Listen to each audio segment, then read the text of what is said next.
Good afternoon, everyone. This is Kim Schmidt. I'm the executive editor of Farm Equipment Magazine.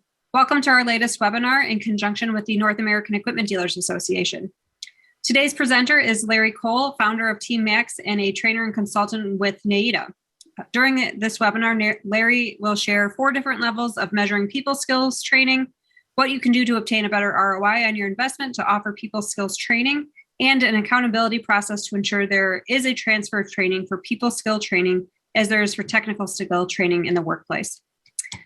Before Larry gets started with the presentation, just a few housekeeping items. On your screen, there's a control panel with a Q&A icon. You can submit questions here at any time, and we will try to answer as many as we can at the end. And then just a reminder, like always, we are recording today's webinar. So if you want to go back and share it with someone else at the dealership later or want to rewatch it yourself, it will be available to you. With that, we are ready to get started. Thanks again for joining us, and you can take it away, Larry. Okay, great. I want to echo Kim's words. I want to thank you very much for showing up with us today. I want to welcome you to beautiful Conway, Arkansas. We were just talking, Kim and I were just talking. We've got a beautiful 85 degrees here. It has been 100 plus for the last several days or most of this summer, but at least we've got a little bit of cool weather. As we get started, I want to just talk just a moment about our vision, mission, and our value proposition of the Dealer Institute. Our vision is to be the trusted advisor and first choice for business strategy, leadership, and employee development. All right. Our mission is to help our customers achieve operational excellence and long-term success. Our value proposition is developing people to grow your business, and that's what we are about today. I want to show you some additional ways that you can establish an accountability process to help develop your talent. I'll quit stuttering here in just a minute. Also, I want to point out 2 things. Number one, we are getting ready to do a workforce study again, and we'll be doing that in November of this year. We're in the process of working on that survey right now because that helps us to design some programming. And the second thing is, we have a white paper that's going to be distributed to the members of NAIDA and on this content, and it goes into much more detail. I just obviously can't do that in the time that we've got available in order to really talk about things, but I'm going to give you a good schematic. I'm going to give you a good overview. As Kim said, I got a PhD in psychology many years ago, and I came into Arkansas to teach at Arkansas Tech University. And I've just stayed here. Arkansas has been really good for us over the years. After teaching college for a while, I became a CEO of a mental health center. Was that for a while. Had the opportunity to do a radio talk show host and I thought that would be fun. So I did that for a couple of years. Then I actually started the consulting business in 1989. And since then, I've worked in a variety of organizations. I'm a contract employee with NAIDA, and I worked in the agriculture field probably 20 years. I've written several books, and I like to write.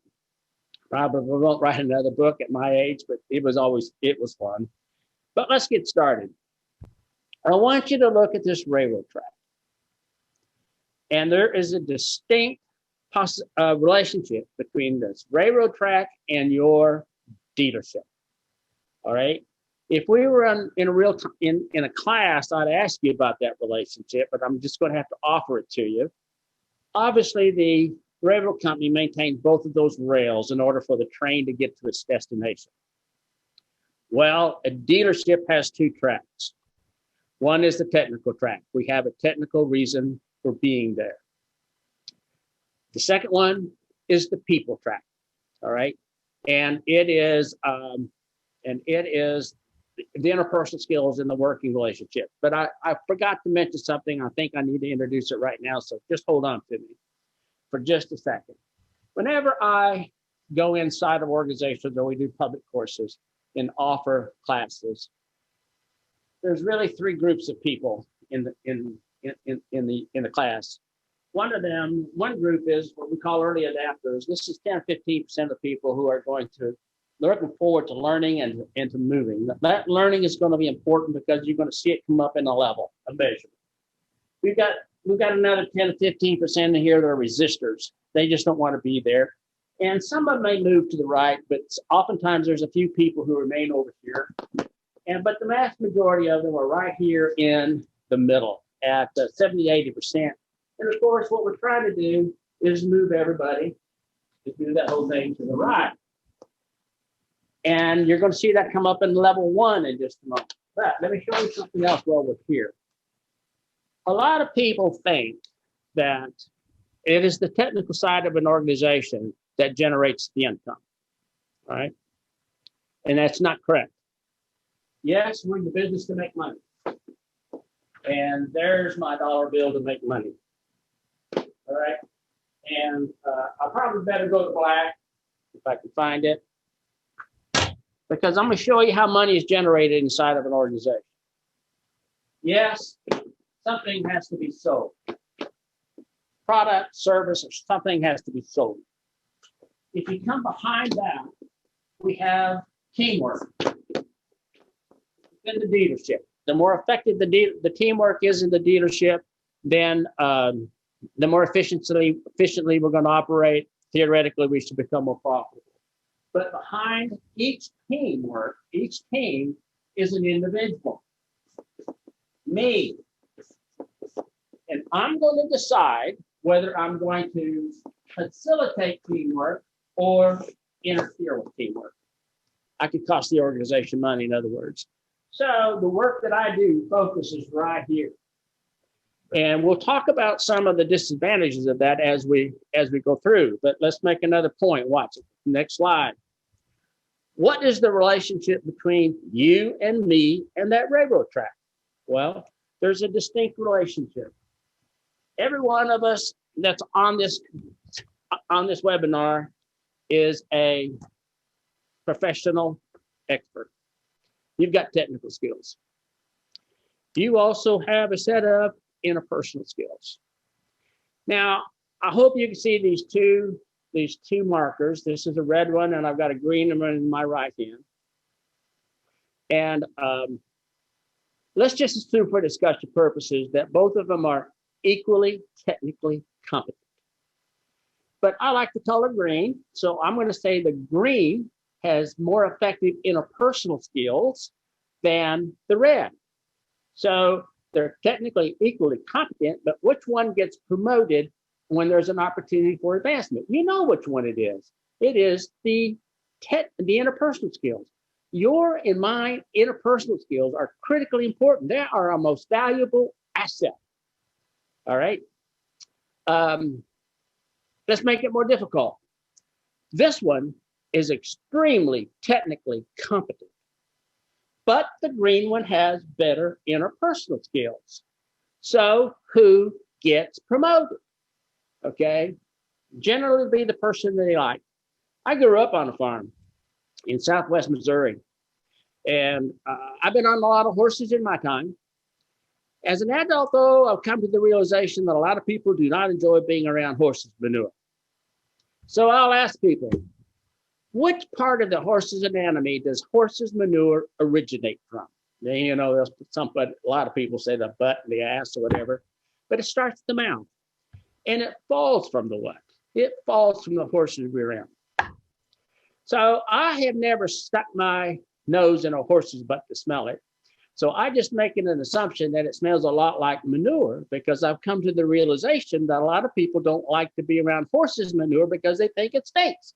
So I suppose the horse's rear end smells a lot like the horse's manure.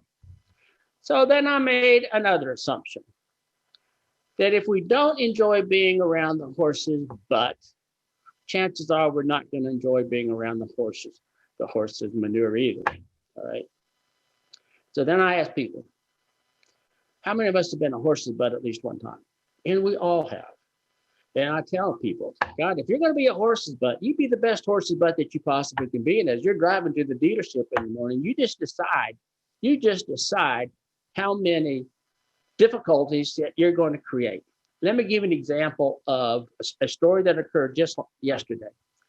I get a communication from somebody that I've been working with in a dealership, and they were complaining that they have oftentimes applied for promotions and were never promoted.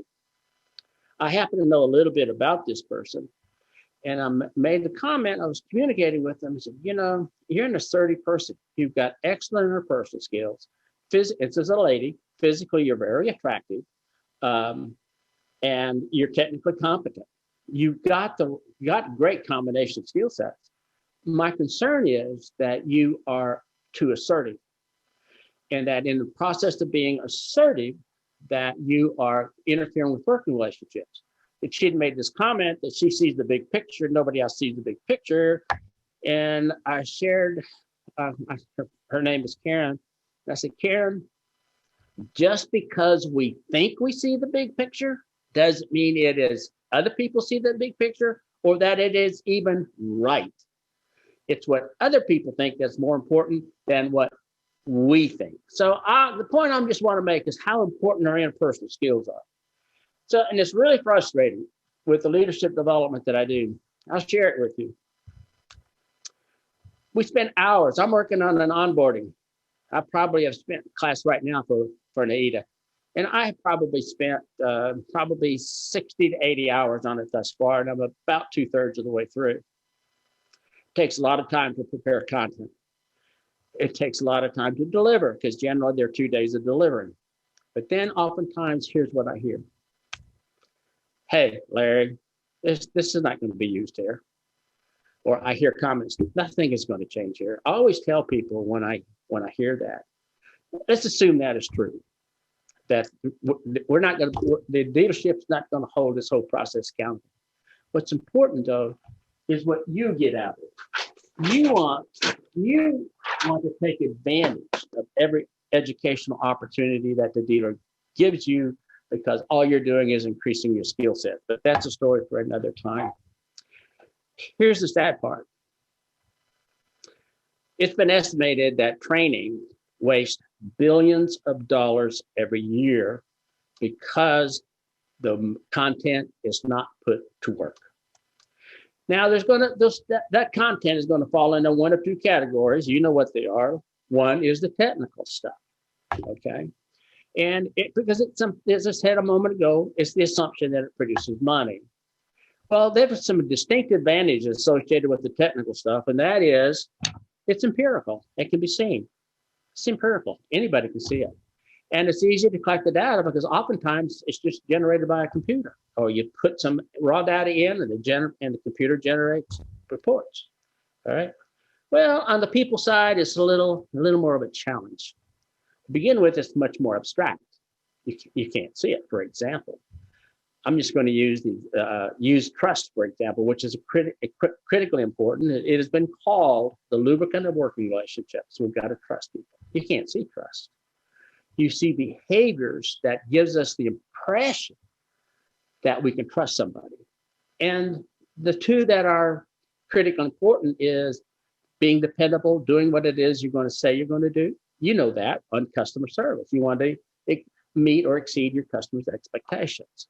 The other thing is honesty, being able to share people with the facts. Those are critically important in order for us to trust people. We don't trust people who lie to us because we never know what's coming out of it. We never know what really is the truth. It's harder to collect data too. We have to get it from a person. I'll show you more about that as we go through. Here's a major disease, and that is the lack of accountability. And I'm going to hit that as we get started because it's so critically important if we are going to put training to work. All right. Here's some metrics you can see on the technical side. You've seen some of those. I probably should explain the Net Promoter Score. The Net Promoter Score it generated out of the customer service world. Actually started in 1953. And here's the deal. The basic score tells us the likelihood that a customer is going to recommend their family or friends to the dealership or the place of business for business. You may hear some dogs outside. I've got a couple of Elkhounds, and around 2:30, I've got them trained. Then COVID, generally 2:30, 3 o'clock, my wife and I are out there bonding with our dogs. So you're hearing you may be hearing some dogs. All right. So, but those scores, those things are fairly easy to to use. People, a little more of a challenge. But there are some metrics. You can use customer satisfaction. Let me give you a story. I was working in a dealership, and they were real proud the fact that they display their customer satisfaction scores in a bulletin board in the lunchrooms, break rooms. So I'm with the owner, and we're walking in there, and I ask this question: how do you take the numbers off of that wall and put it to work so that you can improve your customer service score? He said, Larry, we show them on the wall. All they got to do is look at it. I said, I understand that. Here's the question: how do you put them to work? He wasn't doing it. They weren't doing it. Another one that's real popular, we've done a lot of research in this one, is employee engagement. This is the degree that employees are engaged. And I'm going to show you some examples of that. I'm going to show you a little bit of that later in this presentation. Third one, turnover rates. You can do that. We've been in organizations where turnover rates were 50%. I know. Particularly in the world where we're trying to retain talent. I understand that. And then the intent to remain.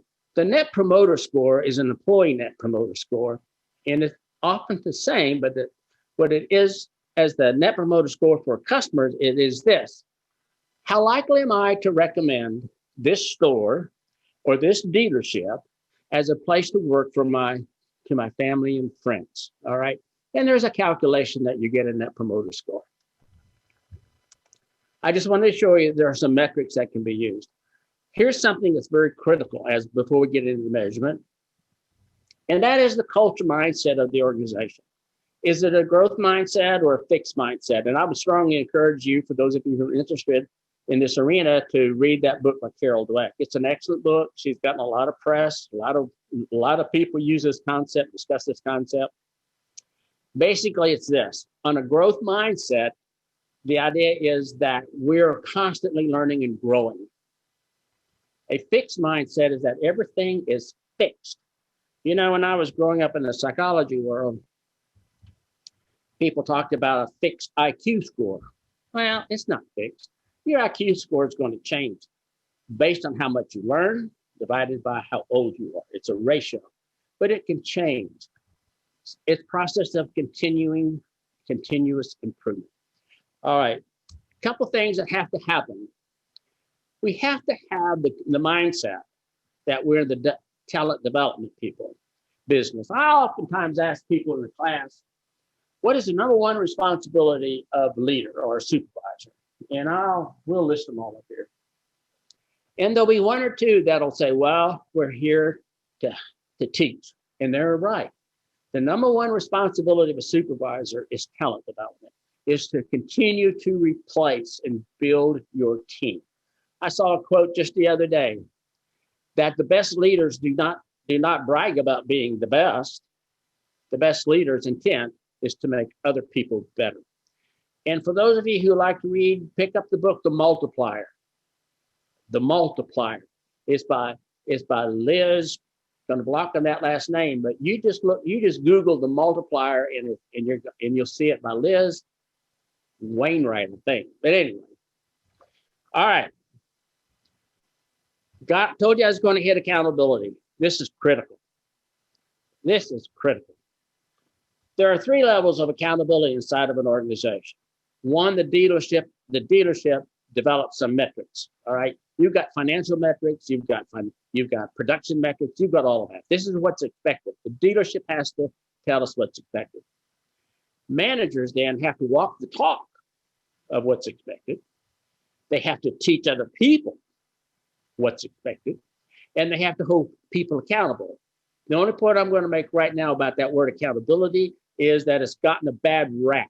Accountability oftentimes is thought in terms of discipline. No. I want you to think in terms that accountability is a teaching tool.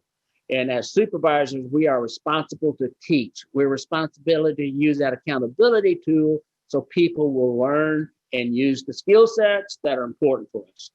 The third category, of course, the third level, is the employee accountability process. And that is simply this.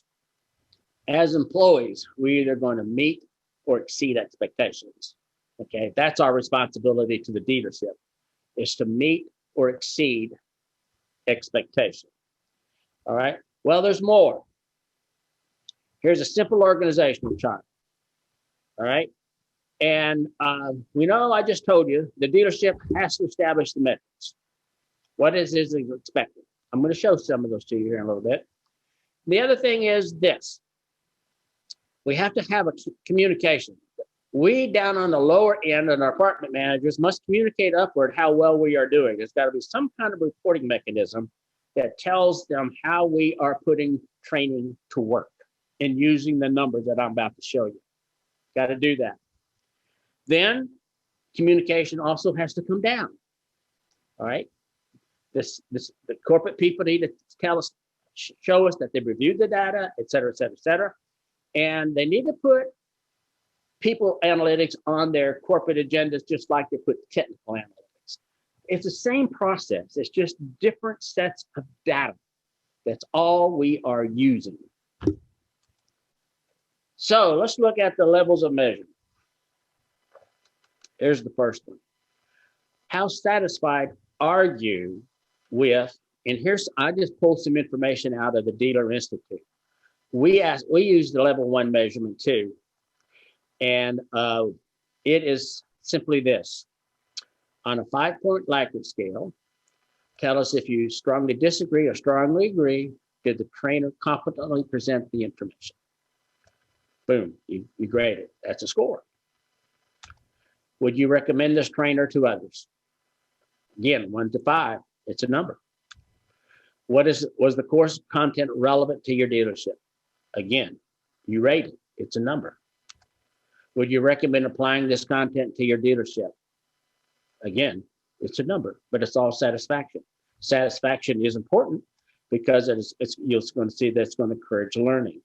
All right, but this is important data, but it doesn't tell us if the material is actually been learned or if it is transferring back into the dealership. Okay. Here's level 1 advantages. When, as an instructor, as a facilitator, if we see that we've got an average score of somewhere between 4.4 and 5.0, it always feels good to know that people were satisfied with what you did. No doubt about that. Same thing with you. You want people to be satisfied with what you did. It's easy, relatively easy. It's quick. It provides useful information. Because I said a moment ago, if people are enjoying the facilitator and if people are enjoying the content, then that facilitates learning. All right. And I would be as bold to say that if you've got great content and a terrible instructor or facilitator, it's not going to encourage learning. It's the dynamic that occurs between the instructor and the group of people that you work with that's also critically important. All right. Here are the disadvantages. Did learning occur? We don't know. We just know that they're satisfied. Will the content be put to use? Again, I don't know. I have been asked multiple times, okay, Larry, what do I need to do when I go home to put this content to work in our dealership? I can tell you a sad story as I answer that question.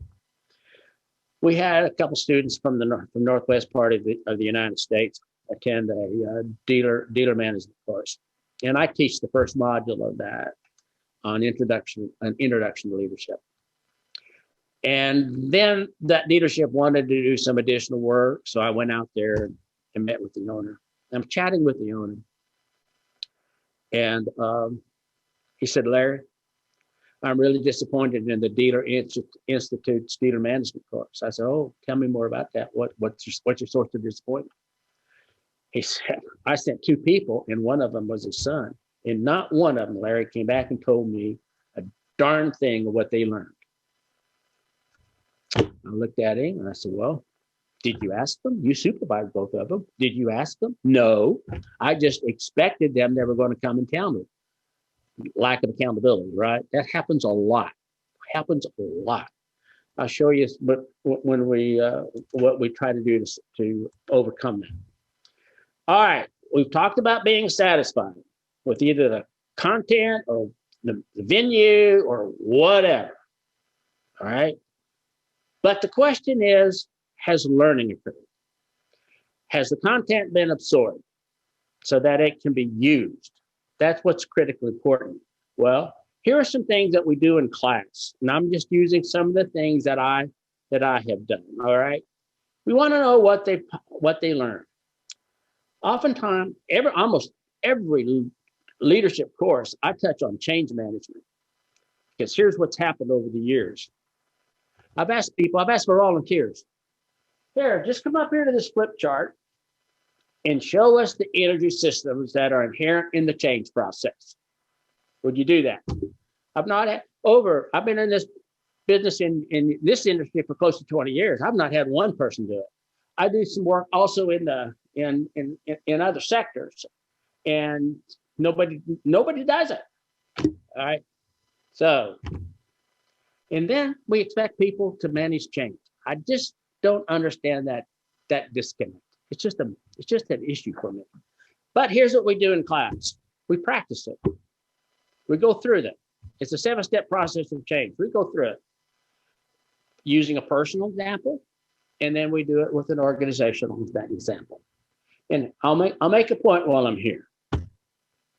Organizations are really great at telling people, hey, this is the way we did it yesterday, but we're going to do it this way today. So they basically direct it. And then they get all upset because there's some resistance to it. Well, how many of us like to be told what to do? All right. If I could see your hands and I ask you that question, I bet everyone would raise your hand. No, I don't like to be told what to do. All right. You got to sell it. And we show people the two lies, the need to change and the want to change. All right. So change management is one, and we practice it. Here's another one. Real-time advice is really critical in helping people to learn the skill sets and to use the skill sets that we did some training on. It's critical. I hate to say this, but over the supervisors that we've worked with, they struggle giving real-time advice or coaching. They struggle. And I ask them why, and they tell me such things as, well, I don't want to get into a shouting match with the employee.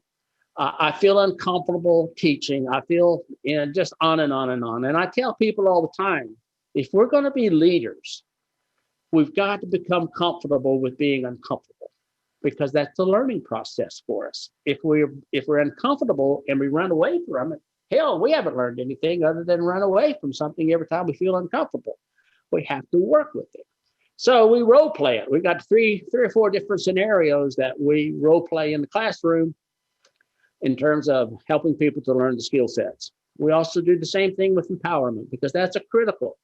A lot of people get really confused with empowerment. They think it's micromanaging, and it's not, and I won't go into it. But now here's critically important. So we send somebody to a class, right? What's wrong when they come back to the dealership that they teach a course to other members who haven't been there on the subject matter? There's probably multiple courses that could be taught, and you would really be increasing the return on your investment if you would teach it.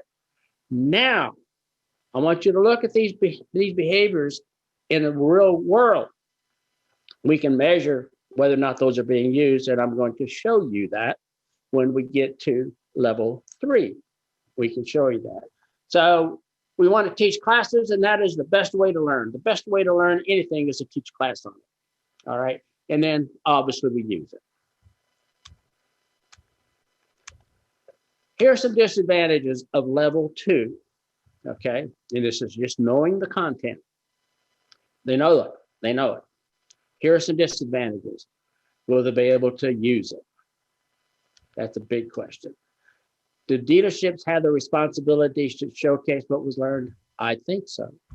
If we send somebody to a training program, then one of the things when they when they come home, they should be tasked with the responsibility to teach it.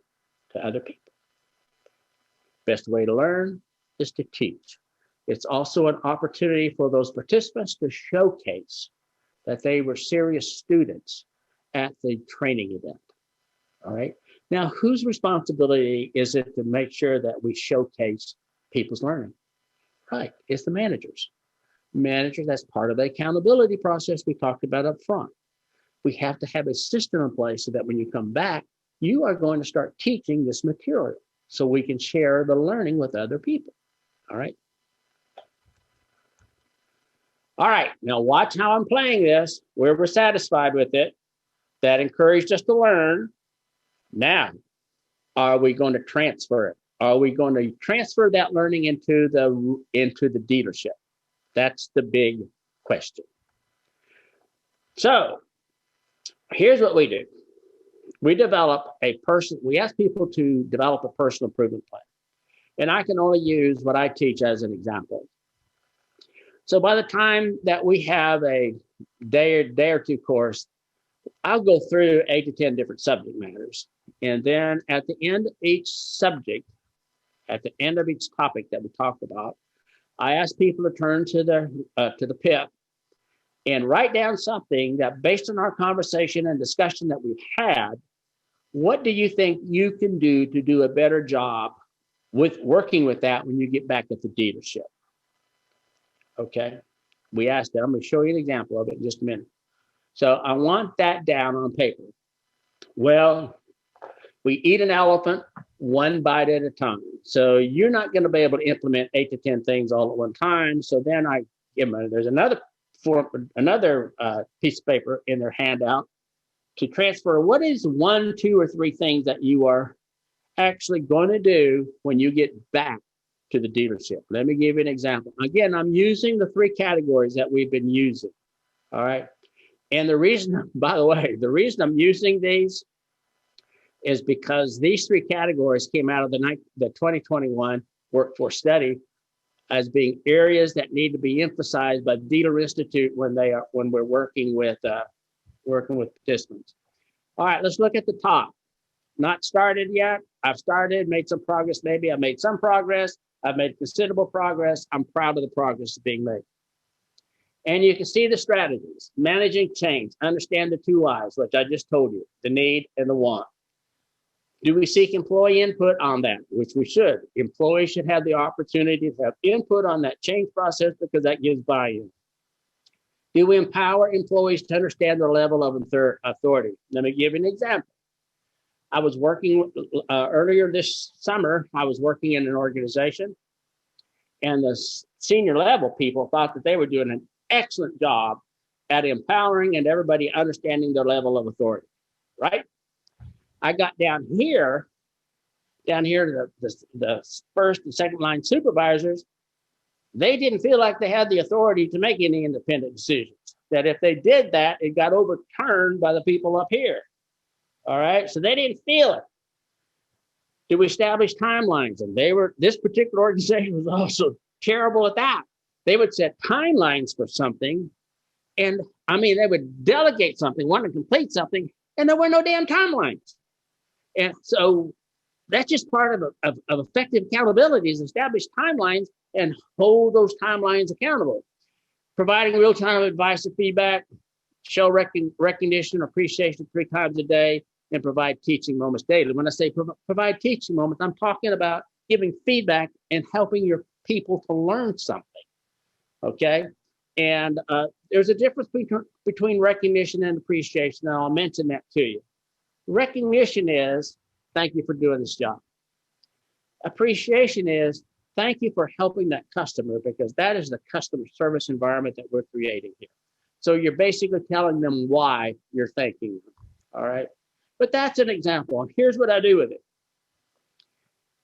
I've got another page of instructions. Here's what you do. When you get home, you meet with your supervisor, go through all of what you've written down, and the ones that you're going to work on. The supervisor has the right to edit that. All right. After that meeting, you meet with your direct reports, and you go through that same process. This is what I am doing to put the training to work. And in 30 days, you're going to measure me just with this Likert scale I've got right here. All right. I can measure myself and compare my measurement with my direct reports. I can also get my supervisor to rate me. And I've got at least 3 different pictures of taking my supervisor, me, and my direct reports. All right. Depending upon what it is, you might even need to get some peers as part of that process. And you see where I'm going with that. For those of you who are familiar with the 360-degree feedback, that's what I just described. But you can measure it. You can quantify that. So you make some progress. You don't make on some things, you don't on others. In another 30, 60 days, take another measurement. That may take 10 minutes. Well, piece of paper and a pencil. I've got one organization right now that is putting that on a Survey Monkey. And so it takes them, it's just that quick. All right. So it does not have to be difficult. We've got to make it easy and simple. Here's something else that we're really working hard within the dealerships in order to put training to work. And it's a complete performance management system. And we work based on quarterly objectives. Those quarterly objectives are 3 categories. One are ongoing objectives that are just going to be ongoing metrics, okay? Every month, I've got to do X number of hours of something, whatever those things are, your metrics are. We want to achieve 10% profitability, whatever those numbers are.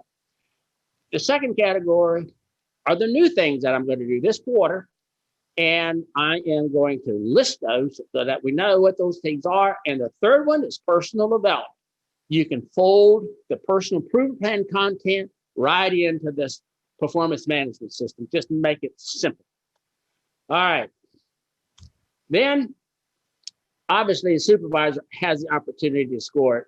Employees to modify it. Employees complete a monthly score card and review it with the supervisor. Hold on, this is easier than you think. I'm going to show you. Okay. This is just an example.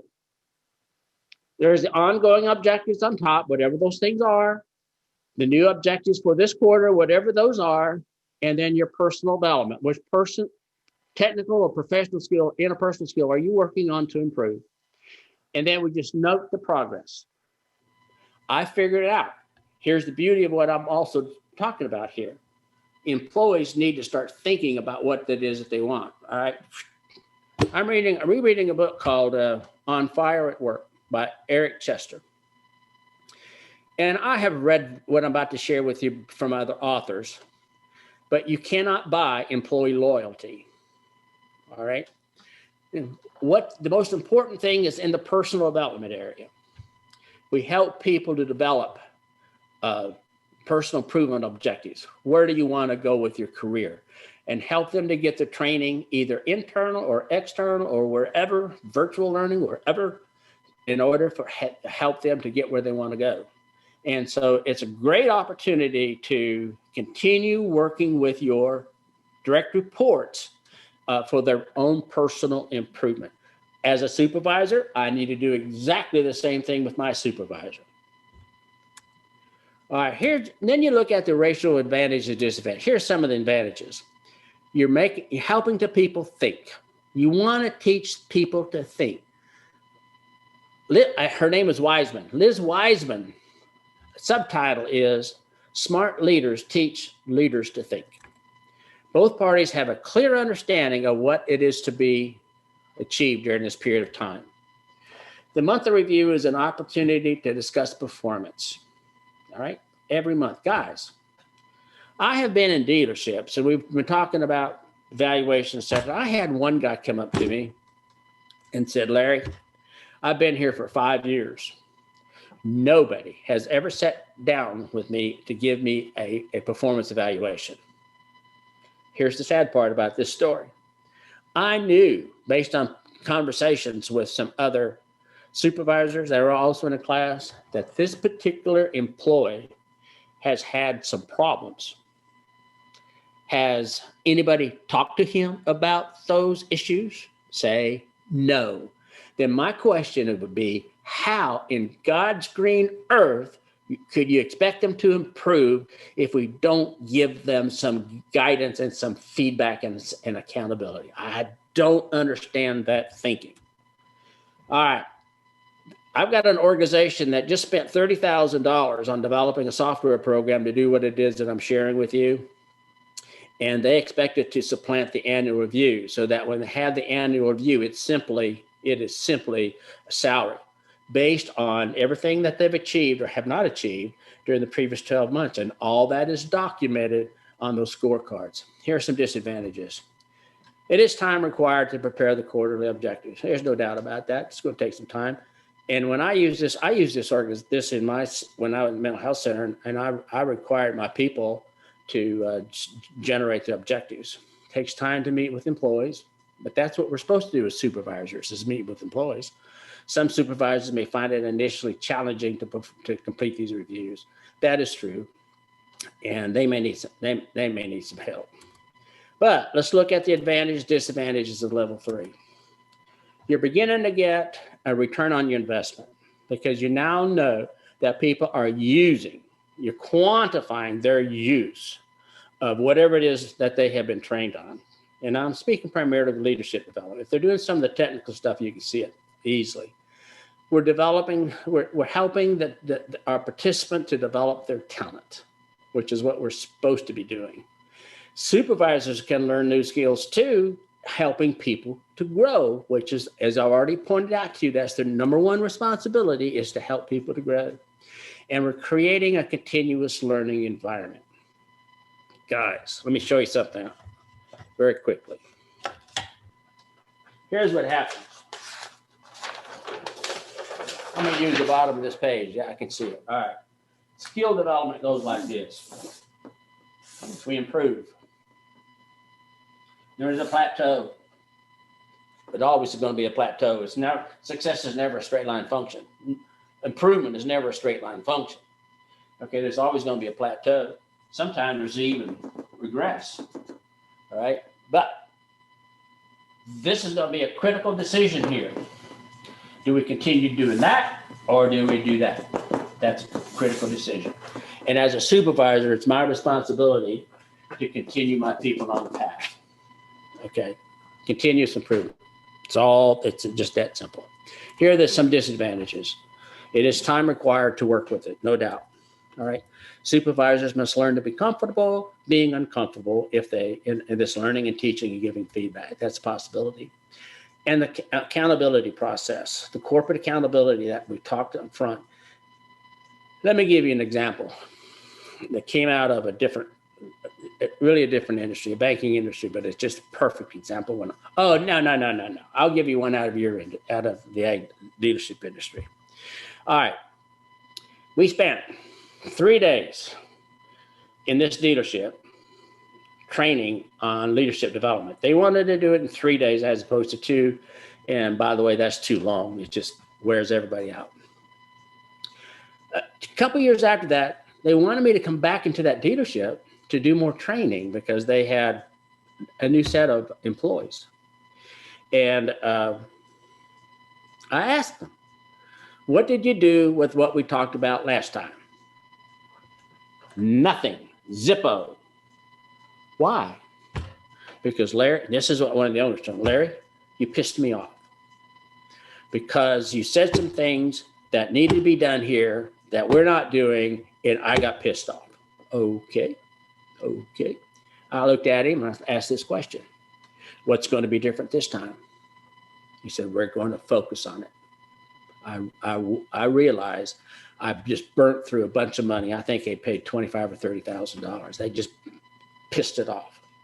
Okay. That's a problem. Success is a terrible disease. You need to understand that. It's a terrible disease. All right. Now we've learned, we're transferring it. Does it have an impact?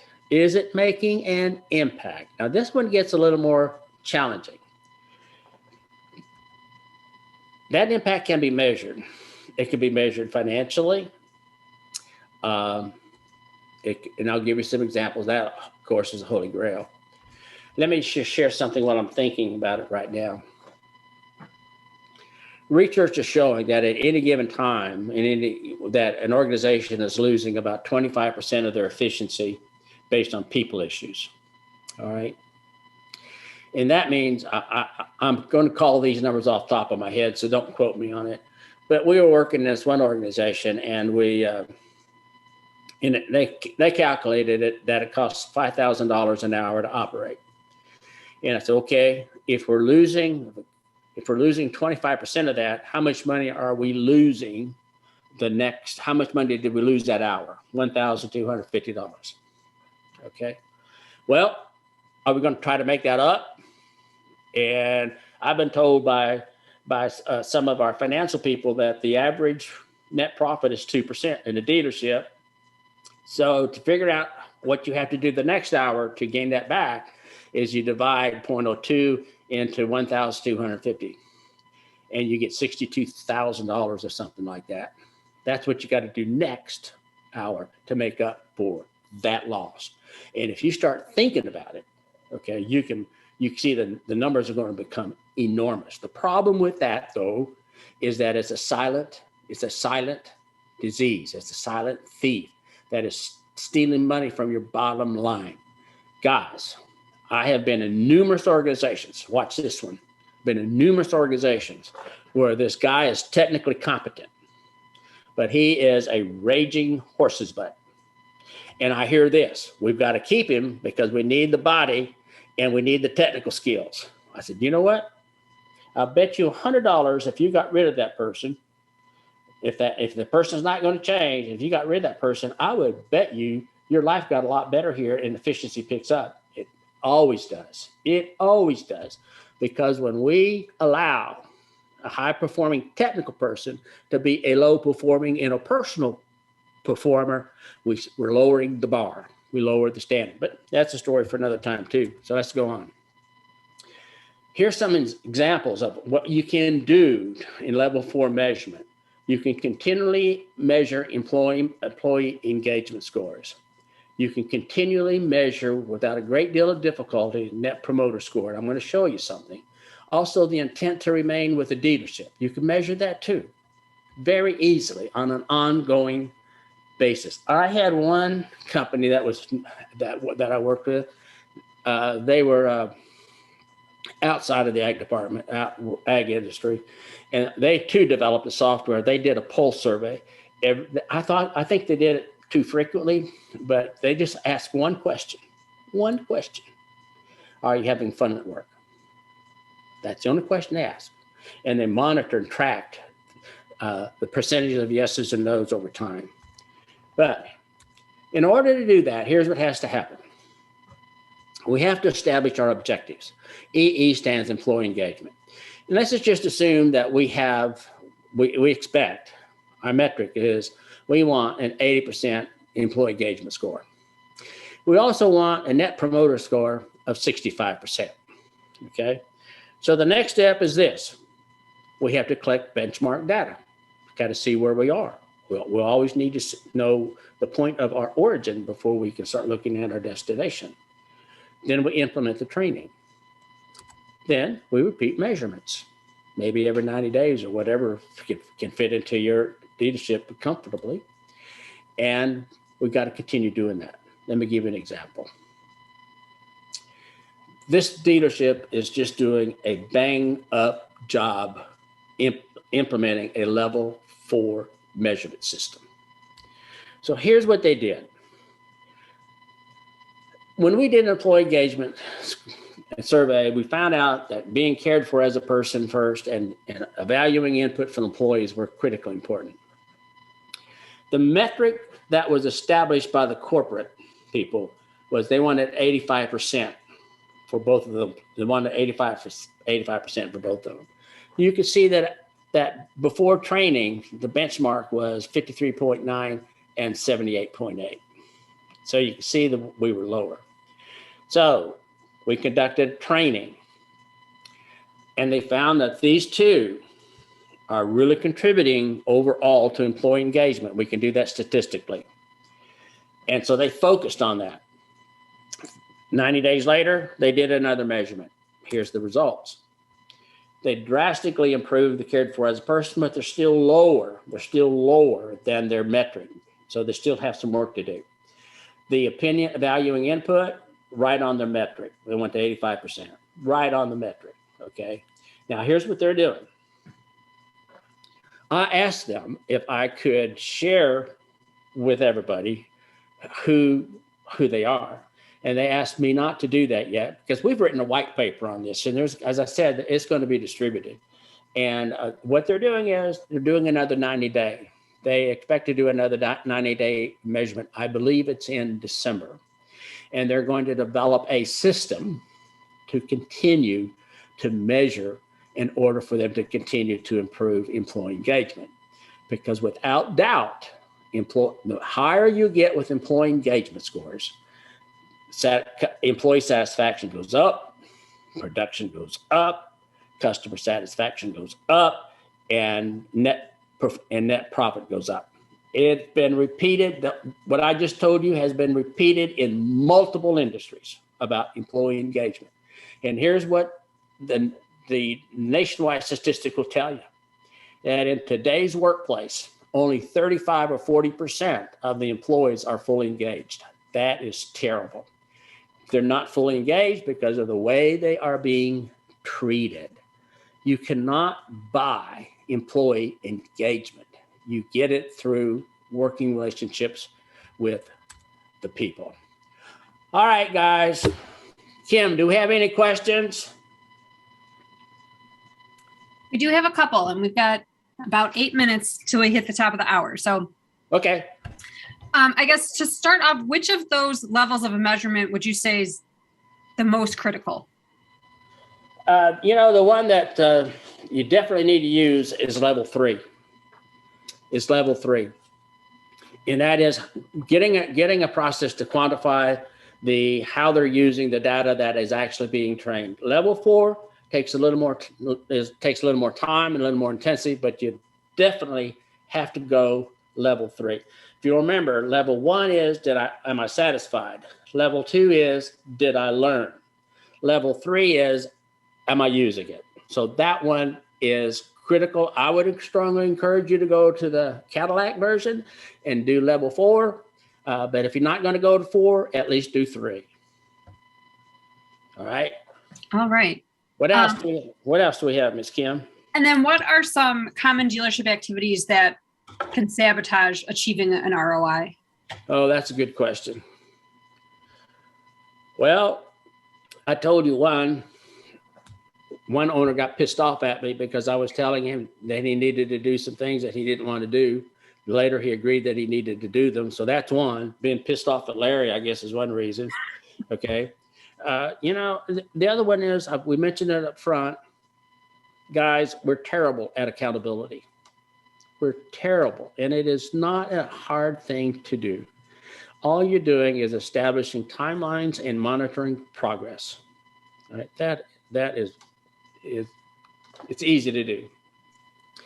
But the corporate people have to emphasize how important this is.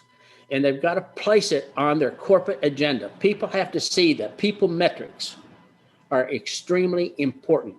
All right, extremely important.